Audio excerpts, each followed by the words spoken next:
यद्यदाचरति श्रेष्ठस्त तदेवेतरो जनः स यत्प्रमाणं कुरुते लोकस्तदनुवर्तते न मे पार्थास्ति कर्तव्यं त्रिषु लोकेषु किञ्चन नानवाप्तमवाप्तव्यं वर्त एव च कर्मणि यदि अहं न वर्तेयं जातु कर्मण्यतन्द्रिता मम वर्तात्मानुवर्तन्ते मनुष्याः पार्थ सर्वशः उत्सीदेदुर्मे लोकानां कुर्यां कर्म चेदहं शङ्करश्च कर्तास्यां पहम्यामि महाप्रजाः तत्त्ववित्तु महाबाहो गुणकर्म विभागयोः गुणा गुणेषु वर्तन्त इति मत्वा न सज्जते प्रकृतेः क्रियमाणानि गुणे कर्माणि सर्वशः अहङ्कारविमूढात्मा कर्ताहमिति मन्यते मयि सर्वाणि कर्माणि सन्न्यस्याध्यात्मचेतसा निराशे निर्ममो भूत्वा युध्यस्व विगतज्वरः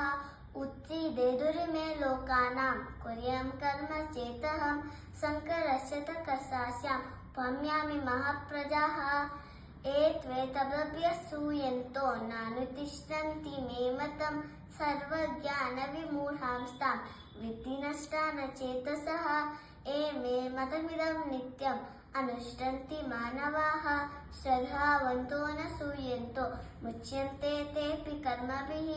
ॐ श्री गुरुभ्यो नमः ॐ पार्थाय प्रतिबोधितां भगवतां नारायणेन स्वयं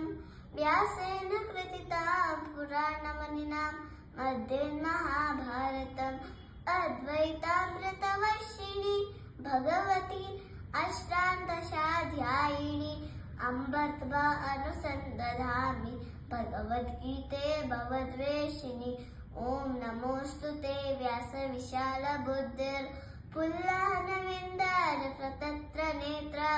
येन त्वया भारत तेन पूर्णमा पद्वैतो ज्ञानमयप्रदीपः प्रपन्नपारिजाताय स्तोत्रवैत्रैकपाण्डये ज्ञानमुद्राय कृष्णाय गीतामृतदुहे नमः शधोवदे शधोग्दाहो गोपालोपालनन्दनः